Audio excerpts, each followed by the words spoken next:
Okay, if you're wondering why I sometimes like to check in with CEOs of privately held companies, the ones that can't trade, it's because the startups of today often become the red-hot IPOs of tomorrow. And I felt that's why I started this segment, to be honest. Take Talend, that's T-A-L-E-N-D, a software company that helps integrate data and applications in real time across both traditional systems and modern cloud or big data environments. Talend's platform lets clients get a unified view of how their business is doing and what their customers want. Basically, they make it easier to use all of the great analytics advances that we've made over the past decade. Now, I first sat down with these guys a year ago when Talend was still privately held. But at the end of July, Talend came public at $18 a share. Stock immediately spiked up to 41% to $25.50 on its first day of trading. Since then, it hasn't done much, but trading up to $26 is today.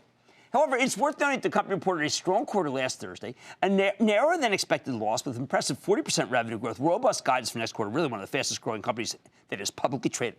So now that Talend has come public, what do we expect from the stock? Let's take a close look with Mike Tukin. He's the CEO of Talend. Learn more about his company and how it's doing. Mr. Tukin, welcome back to Mad Money. Good to see you, sir. Jim, good to see you again. Thank you. Okay, well, we're going to presume first that people may not have watched the preview, that there are some people who don't watch every single night. Are you kidding me? Shocking. Well, maybe you can give me a big data analysis of who that one person might be. But you are next generation leader in big data, but we also need to know what that means in layman's terms, where you fit in.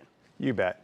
Right now, companies are trying to do more and more decision-making based on data, not heuristics, not gut feel. Right. And they're doing that because the world's becoming more and more digitized. There's more and more things that are measurable than they've ever been measured before with sensors and so on. And in order to do that, they need to pull the data together.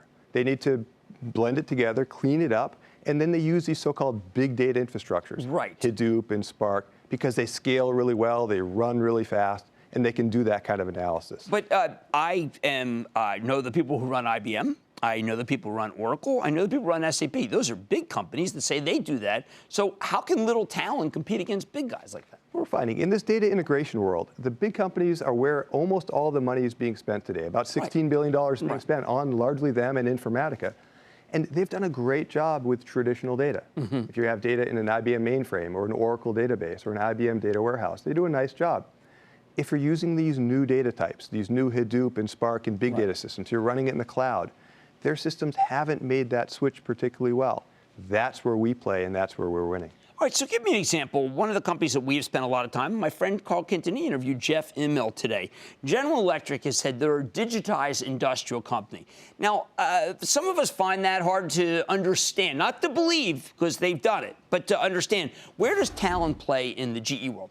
What GE is doing is trying to optimize all of their industrial equipment. So they don't sell just big pieces of iron anymore. They sell what they call brilliant equipment. Right. So for example, in their turbine business, big power turbines, what they can now do is take all the data from those turbines. They have sensors that measure how fast they're spinning and temperature and vibration and heat and all those things. They take all the data off of that and they look for patterns to say, how can I optimize the settings, make that 1 or 2% more efficient? Right. That's worth billions of dollars to their customers. The other thing they can do is start to predict. Now, this is the predict system that Jeff has talked about. They even called it predicts. They can now predict, are there parts that are starting to wear out? Because if they can change those parts in a maintenance interval, it's not a big deal. If your power plant goes down by surprise, that is a big deal. Right. So for them, this is a huge multi-billion-dollar initiative, and it's a giant benefit to their customers. You know, I can't resist asking this. There were giant pieces of data that were gathered ahead of the election, and there were so many people. I don't want to single them out because so many were so wrong. But what happens if you have all those inputs and you still reach the wrong conclusion? You know, there are two things there. Okay. The first one is you have a lot of data that you now need to feed into a model. Right. Why? Because you're sampling only 1,000 people. And now you have to say, well, you know, there's 5% of this group of the population in my sample set, but there's 10% in the population, so you have to adjust that.